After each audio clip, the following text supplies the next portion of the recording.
To offer an amendment to the underlying bill, and the amendment, which draws from language and legislation I've offered in this Congress titled Securing Reliable Power for Advanced Technologies Act, would, if adopted, strengthen the Defense Production Act's national security framework by addressing the growing energy reliability crisis that threatens America's economic and technological leadership. The reality we must confront is simple. Prosperity is energy intensive. Winning the AI race will be energy intensive. NVIDIA CEO Jensen Huang, who as a boy attended Oneida Baptist Institute in Clay County, Kentucky, in eastern Kentucky, in the coal fields of eastern Kentucky, said that China could win the AI race and is only, quote, nanoseconds behind, unquote, the United States and advancing fast.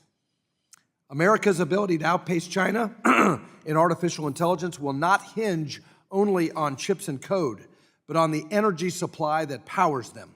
China's AI build-out is backed by guaranteed stable baseload generation, ensuring their hyperscale data centers run at full capacity without interruption.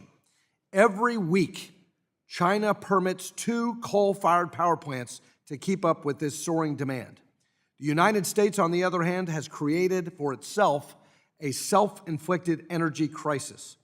As a result of Obama and Biden-era policies, the United States has prematurely retired 290 coal-fired power plants over the last 16 years.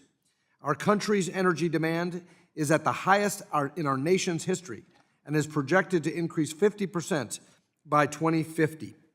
According to the U.S. Department of Energy, data center demand is likely to double or even triple by 2028 as AI adoption, industrial electrification, and manufacturing expansion converge.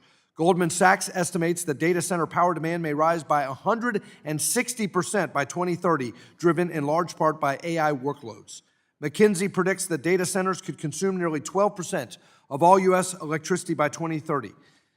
Without policy changes, the U.S. is set to lose an additional 104 gigawatts of firm baseload generation capacity by 2030, while only adding 22 gigawatts in that same time frame. Our country's energy demand is at the highest, and yet our desire, our will to put on new energy production capacity is not there. We're set to lose 104 gigawatts, as I said. This shortage was not inevitable. It's the direct result of Washington repeatedly moving the goalposts on the very source of power that keep our grid stable, imposing new rules. When the federal government changes the terms in midstream, it doesn't just create uncertainty, it imposes real financial losses. It strands capital and discourages further investment into dependable baseload generation our grid relies on. Over time, that instability has forced plants offline and chilled new baseload development precisely when we need it the most. This instability has not been limited to fossil fuels. Across the energy spectrum, from nuclear to renewables, regulatory whiplash has undermined long-term investment and grid reliability. Nearly 10 gigawatts of nuclear capacity has been retired over the past decade, with additional closures looming, often driven by shifting policy frameworks and market distortions rather than technical failure. When Washington sends inconsistent signals across all generation types, the result is the same: fewer reliable sources coming online as demand accelerates. Fortunately, the Trump administration is committed to restoring American energy dominance and eliminating burdensome unfunded mandates that have hamstrung energy producers for far too long. To fully realize that commitment, Congress must reinforce it with durable policy reforms that provide stability, that allows for long-term investment. As I've discussed before in this committee, we need to depoliticize the financial system and modernize permitting.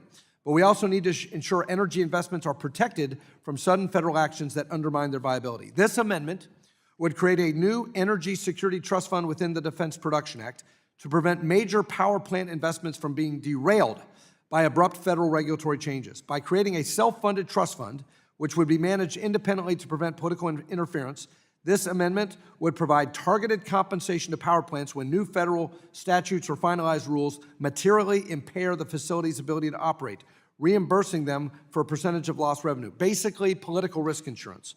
Enrollees pay premiums and enrollment fees, creating a market-based risk pool that ensures energy producers are not punished when Washington moves the goalposts. Compensation is triggered when qualifying federal action clearly and directly causes at least a 10% sustained reduction in output for 180 days, ensuring that the program is disciplined and tied to real economic harm. I've run out of time. I've got just a few more points I'd like to make. Gentleman yields back. We'll, I'm sure,